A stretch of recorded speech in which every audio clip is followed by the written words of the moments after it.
नमस्कार साथियों। तो हम लोग चित्रलेखा उपन्यास के महत्वपूर्ण प्रश्नों के बारे में चर्चा कर रहे थे। तो आज आखिरी प्रश्न है। सभी प्रश्न मैंने हल करा दिए हैं। आज का प्रश्न है, चित्रलेखा के औपन्यासिक शिल्प पर विचार कीजिए। ठीक है, तो इस प्रश्न को दूसरी तरह पूछ सकते हैं कि औपन्यासिक तत्वों के आधार पर चित्रलेखा उपन्यास की विवेचना कीजिए। जैसे मैंने आपको कहानी के तत्वों के बारे में कहानी के तत्वों के बारे में बताया था, और एक प्रश्न भी कराया था कि अ, सदगती कहानी के कहानी कला के तत्वों के आधार पर समीक्षा कीजिए। ठीक है, तो उसी प्रकार उपन्यास के भी तत्व होते हैं। ये तत्व होते हैं जो कहानी के होते हैं, वो इसमें भी होते हैं। बस जो एक तत्व होता है, देश काल और वातावरण, उसमें जो वातावरण होता था, इसमें देश काल या वातावरण हो जाएगा। ठीक है, तो उसी प्रकार हम लोग उपन्यास के भी जो 6 तत्व हैं, उनके आधार पर चित्रलेखा उपन्यास की समीक्षा करेंगे। ठीक है, तो ये दोनों प्रश्न, जैसे शिल्प पर विचार कीजिए, तो शिल्प पर विचार करने में आप जैसे जब उत्तर लिखेंगे तो उसमें प्रमुखतः कथानक या कथावस्तु के बारे में, उसके भाषा के बारे में, ठीक है, शैली के बारे में, ये सब बता देंगे। और उतने ही प्रश्न कंप्लीट हो जाएगा, पर मैं यहाँ से आपको विस्तार से बता दूंगा, आप लोग लिख दीजिएगा। तो आइए देखते हैं। ये 2014-15 में पूछा गया था प्रश्न। उपन्यास हिंदी साहित्य की एक श्रेष्ठतम विधा है। भगवती चरण वर्मा का लिखा हुआ उपन्यास चित्रलेखा हिंदी साहित्य का एक बहुचर्चित उपन्यास है, जिसमें लेखक ने पाप और पुण्य की एक नई परिभाषा प्रस्तुत की है। उपन्यास के तत्वों के आधार पर चित्रलेखा उपन्यास की समीक्षा इस प्रकार है। कथानक या कथावस्तु। चित्रलेखा उपन्यास ऐतिहासिक पृष्ठभूमि में लिखा गया एक काल्पनिक कल्पना प्रधान सामाजिक उपन्यास है। इसमें चित्रलेखा, बीजगुप्त और कुमारगिरी की एक कथा है। यशोधरा और श्वेतांग की प्रेम कथा को प्रासंगिक कथा माना जा सकता है, लेकिन यह मुख्य कथा में इस तरह घुल मिल गई है जैसे दूध में पानी। इस प्रकार कथा सीधी और सरल है। उसमें प्रासंगिक तथा सह कथाओं की उलझन नहीं है। सहायक कथा के अंतः संयोजित होते हुए भी कुल मिलाकर कथानक का आकार एवं स्वरूप संक्षिप्त है। कथानक की योजना और विकास की प्रमुख विशेषता तथा उपलब्धि यह है कि वह नितांत कल्पित होते हुए भी इतिहास के फ्रेम में इस कुशलता तथा सुबद्धता के साथ जुड़ गया है कि जानते हुए भी पाठक उसे कल्पित कहने का एकाएक साहस नहीं कर सकता। उपन्यासकार ने अनेक स्तरों पर मनोवैज्ञानिक और दार्शनिक ढंग पर पाप पुण्य जैसे प्रश्नों का परोक्ष विश्लेषण तो किया ही है, इस विश्लेषण ने सोने में सुगंध का संचार कर दिया है। इससे भी बड़ी विशेषता है कि सरल भाषा में गहन दार्शनिक तत्वों का वर्णन और विवेचन होने पर भी उपन्यास की स्वाभाविक रोचकता पर कहीं आंच नहीं आने पाती। उसमें सरसता, रोचकता, कौतूहल और जिज्ञासा आदि के भाव आरंभ से अंत तक एक रस बने रहते हैं। दार्शनिक सिद्धांतों के विवेचन में कथा रस विलुप्त होने नहीं पाता। ठीक है, तो इसका उपन्यास में जैसे 2-3 कहानियाँ साथ में चला करती है ना, जैसे एक बीजगुप्त चित्रलेखा की कहानी चल रही है, एक यशोधरा और श्वेतांग की कहानी चल रही है। ठीक है, लेकिन जो उपन्यासकार है उन्हें उसने कथानक या कथावस्तु को इस प्रकार संयोजित किया है कि दोनों कथाओं को इस प्रकार संयोजित किया है कि ये सीधी और सरल भाषा में चलती है। ठीक है, तो इसी प्रकार उपन्यासकार ने जैसे इसको कल्पना के आधार पर इसको लिखा है, पर हम लोग इसको पढ़ने के बाद ऐसा नहीं लगता है कि यह कल्पना आधारित उपन्यास है। ठीक है, तो यह एक तो उपन्यासकार की सफलता है। पात्र और चरित्र चित्रण। प्रस्तुत उपन्यास में सामान्यतः 2 प्रकार के पात्र हैं, एक प्रमुख पात्र और दूसरे सामान्य पात्र। सामंत, बीजगुप्त, चित्रलेखा और कुमारगिरि उपन्यास के प्रमुख पात्र हैं। श्वेतांग, यशोधरा, विशालदेव आदि सामान्य पात्र हैं। इनके अलावा उपन्यास में कुछ गौड़ पात्रों की योजना भी है। वयोवृद्ध सामंत, श्रेष्ठ मृत्युंजय, सम्राट चंद्रगुप्त मौर्य और उनके महामंत्री चाणक्य आदि इसी प्रकार के पात्र हैं। उपन्यास में एक और पात्र है महाप्रभु रत्नांबर। उन्हें इस उपन्यास का सूत्रधार कहा जा सकता है। इस सूत्रधार उसे कहते हैं जो कथा का प्रारंभ करता है और कथा का अंत करता है। ठीक, कथा का मतलब प्रारंभ, तो सबसे प्रारंभ में इन्हीं का परिचय आता है। ठीक है, तो कथा का प्रारंभ इन्हीं से होता है, उसी को सूत्रधार कहते हैं। तो सामंत बीजगुप्त उपन्यास का नायक है। उसे अपने प्रत्यक्ष एवं व्यवहारिक जीवन में भोगी, कामी और विलासी के साथ साथ मस्त मौला जीव के रूप में चित्रित किया गया है। चित्रलेखा नर्तकी तो है ही, इस उपन्यास की नायिका भी है। सुदूर अतीत की नगर वधुओं के समूचे व्यक्तित्व का समग्र प्रतिनिधित्व करती है। उसके चरित्र में उपन्यास के अन्य सभी पात्रों की तुलना में अधिक वैचित्र, अधिक स्पंदनशीलता और गतिशीलता भी है। योगी कुमारगिरी नियति और परिस्थितियों के अधीन है। वह वास्तव में दमित वासना का शिकार है।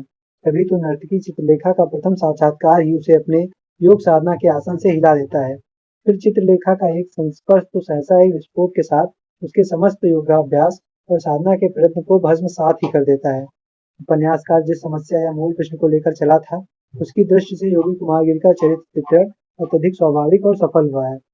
श्वेतांग जाति का क्षत्रिय है तो विशालदेव ब्राह्मण, अतः दोनों जिन दिशाओं में चलते हैं वे सब उनके जन्मजात स्वभाव और प्राप्त परिस्थितियों के सर्वथा अनुकूल है। तभी तो श्वेतांग यशोधरा के साथ विवाह करके गृहस्थी वाला सामंत ही बन जाता है, जबकि विशालदेव सर्वथा मुक्तकामी बनकर साधना के अविरत पथ पर सो बढ़ जाता है। यशोधरा और आर्य श्रेष्ठ मृत्युंजय के चरित्रों का चित्रण और विकास उनकी मूल प्रवृत्तियों और परिस्थितियों के अनुरूप ही दिखाया गया है। इस प्रकार हम देखते हैं कि पात्रों के चरित्र निरूपण में वर्मा जी को पूर्ण सफलता मिली है। ठीक है, तो इसमें हम चरित्र पात्रों और चरित्र चित्रण में जो पात्र हैं उनका थोड़े थोड़े चरित्र का चित्रण कर देंगे। ठीक है, इससे ये हेडिंग आपकी कंप्लीट हो जाएगी। फिर संवाद या कथोपकथन। चित्रलेखा में वर्मा जी ने संवादों की योजना करते समय पात्र, उनकी स्थिति, स्तर, शिक्षा, वातावरण, सहजता, सरसता आदि सभी बातों का ध्यान रखा है। इसलिए संवाद कथानक के विकास में सहायक है। बोलने वाले पात्रों के अंतरंग और बहिरंग जीवन तथा चरित्र को भी उजागर करने वाले हैं। पात्रों की मनोवृत्तियों का लेखक ने ध्यान रखा है। ठीक है, अब जैसे एक जगह कहते हैं, प्रेम और मदिरा में मस्त सामंत बीजगुप्त अपनी प्रेमिका चित्रलेखा के साथ कल्लोल करते हुए एकाएक कह उठता है, सोच रहा हूँ चित्रलेखा यौवन का अंत क्या होगा। ठीक है, तो इस प्रकार के संवाद आ जाते हैं जहाँ चित्रलेखा और बीजगुप्त के मध्य बात होती है। कथन उपन्यास की मूल चेतना के साथ जुड़ा हुआ है ही, सामंत बीजगुप्त के व्यक्तित्व के अनुरूप भी है।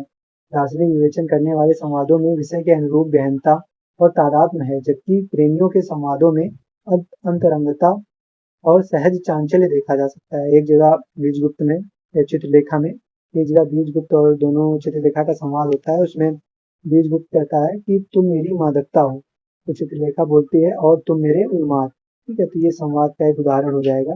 तात्पर्य यह है कि सभी दृष्टियों से उपन्यासकार ने संवाद योजना में अपनी कुशलता का परिचय दिया है।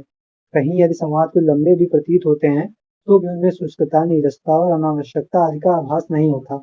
कुल मिलाकर कह सकते हैं कि चित्रलेखा उपन्यास में संवादों की योजना पात्रानुकूल है। देश काल अथवा वातावरण। देश काल और उससे संबद्ध वातावरण पात्रों के व्यक्तित्व निर्माण, वर्ण विषय, प्रश्नों, समस्याओं और उनकी परिस्थितियों के साथ उजागर करने में विशेष योगदान रहा है।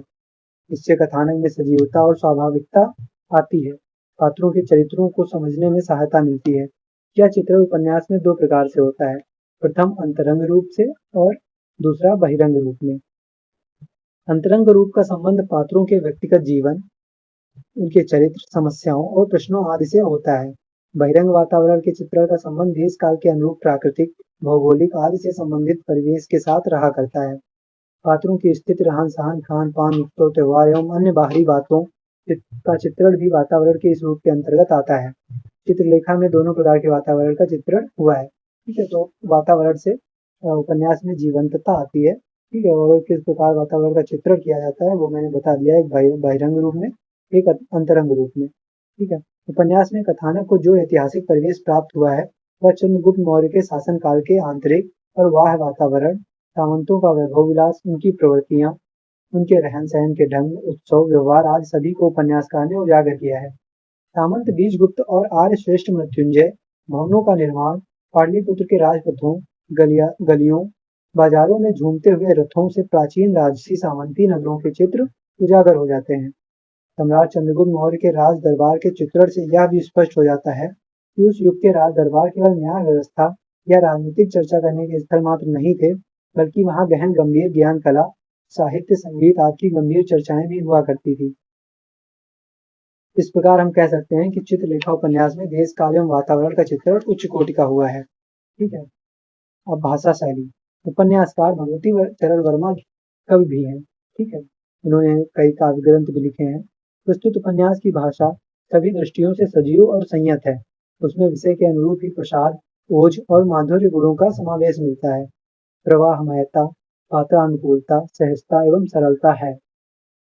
एक उदाहरण प्रस्तुत करते हैं कि देखते हैं, उसमें चित्रलेखा में एक जगह आता है कि जन समुदाय के सामने वह साधारण सुंदरी आती थी और विद्युत की भांति चमक कर वह उनके सामने से लोप हो जाती थी। जिसने एक बार देख लिया उसके हृदय में उसे एक बार देखने की अमिट साध उत्पन्न हो गई। ठीक है, तो यहाँ पे भाषा का बहुत सुंदर प्रयोग किया है वर्मा जी ने। जहां तक इसकी वर्णन शैली का प्रश्न है, उसे ऐतिहासिक वर्णात्मक शैली ही कहा जा सकता है। पर उपन्यासकार ने अभिव्यक्ति शैली की दृष्टि से चित्रलेखा उपन्यास में कुछ नितांत नए प्रयोग भी किए हैं, जैसे उपक्रमणिका एवं उपसंहार। उपक्रमणिका में सूत्राधार के रूप में उपन्यासकार स्वयं भी उपस्थित रहा है। यह वर्मा जी की प्रमुख शैलीगत विशेषता है। इसी रूप में लेखक की नवीनता, मौलिकता और व्यक्तित्व का प्रतिफलन हुआ है। प्रस्तुत उपन्यास की शैली में मनोवैज्ञानिक और विश्लेषणात्मक तथ्यों का समावेश भी विशेष दर्शनीय है। ठीक है, ये भाषा और शैली हो जाएगी। अब अंतिम है उद्देश्य। उपन्यासकार भगवती चरण वर्मा ने पाप और पुण्य के चिरंतन प्रश्न का उत्तर अपनी मान्यताओं के अनुसार खोजने के लिए ही चित्रलेखा उपन्यास की रचना की है। उपन्यासकार का को हम नास्तिक तो निश्चय ही नहीं कह सकते, फिर भी पाप पुण्य के नाम पर जो भय प्रदर्शित किया जाता है, उसकी जो धार्मिक और आध्यात्मिकता के नाम पर व्याख्याएं प्रस्तुत की जाती हैं, वे उसे स्वीकार नहीं करते। इसी कारण वे व्यवहारिक दृष्टियों से प्रवृत्तियों, नियति और परिस्थितियों को सामने रखकर पाप पुण्य के स्वरूप को खोजने में प्रवृत्त हुए हैं। तभी तो पाप क्या है का प्रश्न उठाने पर रत्नांबर कहते हैं, कि यहाँ पर उदाहरण दे देंगे कि जब महाप्रभु रत्नांबर से उनके शिष्य प्रश्न पूछते हैं, तो रत्नांबर कहते हैं कि पाप बड़ा कठिन प्रश्न है वत्स, पर साथ ही बड़ा स्वाभाविक भी। पाप क्या है और उसका निवास कहाँ है, यह एक बड़ी कठिन समस्या है, जिसको आज तक नहीं सुलझा सका हूँ। अविकल परिश्रम के बाद, अनुभव के सागर में उतरने के बाद भी जिस समस्या का हल नहीं कर सका हूँ, उसे किस प्रकार तुमको समझा दूं। पर यदि तुम पाप जानना ही चाहते हो, तो तुम्हें संसार में ढूंढना पड़ेगा। तभी तो वे इसे ढूंढने के लिए अपने शिष्यों शैतांक और विशाल देव को संसार की दो विभिन्न और विपरीत परिस्थितियों में, योग और विलास की परिस्थितियों में भेजते हैं। उपन्यास की कथानक योजना के इस स्वरूप को आधार मानकर स्पष्ट कहा जा सकता है कि इसका प्रत्यक्ष उद्देश्य पाप पुण्य के वास्तविक स्वरूप को ढूंढना और उसे परिभाषित करने का प्रयत्न करना ही है। ठीक है, ये आपके 6 तत्वों की विवेचना मैंने कर दी है। अब निष्कर्ष अंत में लिखेंगे कि उपर्युक्त विवेचन से स्पष्ट है कि उपन्यास के तत्वों की कसौटी पर चित्रलेखा उपन्यास अपने समग्र रूप में पूर्ण खरा उतरता है। उपन्यासकार भगवती चरण वर्मा की यह सर्वाधिक सफल, सार्थक और श्रेष्ठ रचना है। तो ये आपका प्रश्न कंप्लीट हो गया है। चित्रलेखा उपन्यास आपका कंप्लीट हो गया है। इससे संबंधित जो भी प्रश्न आएंगे, जितने भी वीडियोज हैं, उसकी प्लेलिस्ट में बना दूंगा। आप लोग सभी वीडियो देख के चित्रलेखा उपन्यास कंप्लीट कर लीजिएगा। वैसे इसमें आपके 2 उपन्यास हैं, बहती गंगा और चित्रलेखा। कि आप एक उपन्यास भी कंप्लीट कर लेंगे तो आप आराम से अपने उत्तर पुस्तिका में जो प्रश्न पत्र आपको मिलेगा पेपर में, उसमें से आराम से आप सभी प्रश्न कर सकेंगे, क्योंकि 4 कहानियां हैं आपके और 2 उपन्यास हैं। टोटल 6 प्रश्न आपके पूछे जाएंगे, उसमें से आपको 4 करना होता है। इसी प्रकार व्याख्या में भी है, तो आप लोगों का लगभग इस उपन्यास से कंप्लीट हो जाएगा। अगर समय मिलेगा तो मैं बहती गंगा भी पढ़ा दूंगा। अभी ये तो कंप्लीट हो गया है। अब हम लोग एक कहानी पढ़ेंगे और उसके बाद में हम लोग निबंध और जो आपका नाटक और निबंध है, उस पेपर की ओर बढ़ेंगे। धन्यवाद।